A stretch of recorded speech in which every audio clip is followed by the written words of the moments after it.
కొంతమంది బాధితులు ఫోన్ చేస్తున్నారండి టీవీ9కి. ఇన్ని రోజులు మేము కూడా అంటే ఇది ఎవరికి చెప్పాలో మాకు తెలియలేదు, బికాజ్ వాళ్ళ ఇళ్ళ మధ్య నుంచి వెళ్తోంది. కానీ ఆయన అంటే భక్తి ఆధ్యాత్మిక భావన ఉంది, కానీ ఒక్కోసారి మేము తట్టుకోలేనంతగా అయిపోతుంది అంటూ వాళ్ళు చెప్తున్నారు. కృష్ణానగర్ నుంచి శ్రీరాజు ప్రస్తుతం ఫోన్ లైన్లో సిద్ధంగా ఉన్నారండి. శ్రీరాజు గారు, మీరు చెప్పండి, అంటే మీరు ఎలాంటి ఇబ్బందులు పడ్డారు? నిజంగానే మీరు నిద్ర లేని రాత్రులు గడిపారా? ఇబ్బంది అయిందా మీకు ఇది? నమస్కారం అండి, నేను శ్రీరాజ్ అండి. మంచి టాపిక్ తీసుకున్నారండి. టీవీ9 గ్రేట్, నిజంగా థ్యాంక్స్ టు టీవీ9. నిజంగా మీరు అన్నట్టు వారం రోజుల నుంచి ఎవరు చెప్పాలో తెలియక చాలా ఇబ్బంది పడుతున్నాం. ఏంటండి యథార్థం, అన్ని తలుపులు మూసుకుని ఇంట్లో కూర్చున్నా ఆ గోడలు దాటి వచ్చేసే అంత డీజే సౌండ్స్ అండి. ఒక డీజే ఒక ఊరేగింపు వెళ్తుంది, ఇంకోటి వస్తుంది, ఒకటి వెళ్తుంది, ఇంకోటి వస్తుంది. చచ్చిపోతున్నాం నిజంగా. మంచాలు పడుకుంటే నిద్రపోతుంటే కింద మంచాలు షేక్ అవుతున్నాయి. ఇంట్లో సామాను మొత్తము కదిలిపోతున్నాయండి, పీఠాలు కదిలిపోతున్నట్టు. ఏమంటే మా ఇంట్లో మా మదర్ అండి 72 హార్ట్ పేషెంట్ అండి. వాయిస్ క్యాన్సలేషన్ ఇయర్ పాడ్స్ కొనిచ్చి 25,000 రూపాయలు పెట్టుకోనండి ఆమెకి ఇచ్చామండి, ఆ చెవులు పెట్టాడు.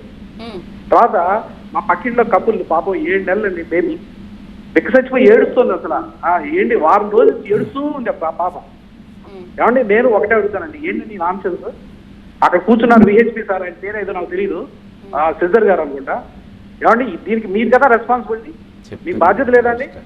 మీరు గొప్పగా ఉపన్యాసాలు ఇస్తారు, వేదికలకి ఉపన్యాసాలు ఇస్తారు, ట్వీట్లు పెడతారు, మీకు రెస్పాన్సిబిలిటీ లేదండి? ఇదండి హైదరాబాద్ కల్చర్ అండి ఇది. వాలంటీర్స్ డే నాడు మీరు చాలా హడావుడి చేస్తారు, మోరల్ పోలీసింగ్ అంటారు. ఈ విషయంలో మోరల్ పోలీసింగ్ మీకు ఉండదండి? మీరు పోలీసులతో మాట్లాడి ఈ డీజే సౌండ్ బ్యాన్ చేయించలేరండి హైదరాబాద్ లో? ఓ పక్క అక్కడ ఏం జరుగుతుందో చూడండి, ముంబైలో ఎంత ప్రశాంతంగా ఎంత చక్కగా జరుగుతుందో. ఒక డీజే అయినా ఉందండి అక్కడ? మీరు పోలీసులతో మాట్లాడి బ్యాన్ చేయించలేరా?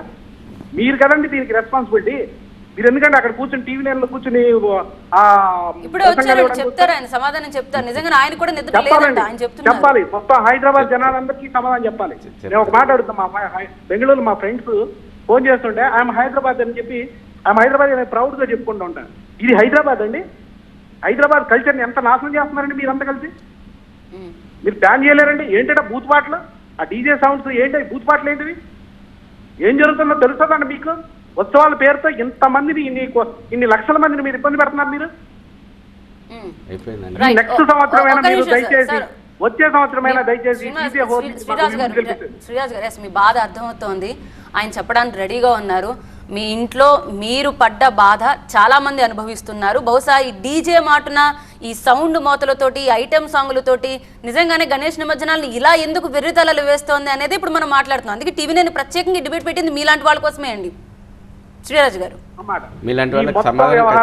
రెస్పాన్సిబిలిటీ తీసుకోవాలండి. విహెచ్పి లాంటి పెద్దలు, ఆడ కూర్చుని సిద్ధర్ గారు లాంటి పెద్దలు రెస్పాన్సిబిలిటీ తీసుకోవాలి. మోరల్ పోలీసింగ్ చేయాలి. మీరు ప్రేమించిన రోజు ఒక రోజు హడావుడి చేయడం కాదు, మీరు రెస్పాన్సిబిలిటీ తీసుకోవాలి. ఓకే.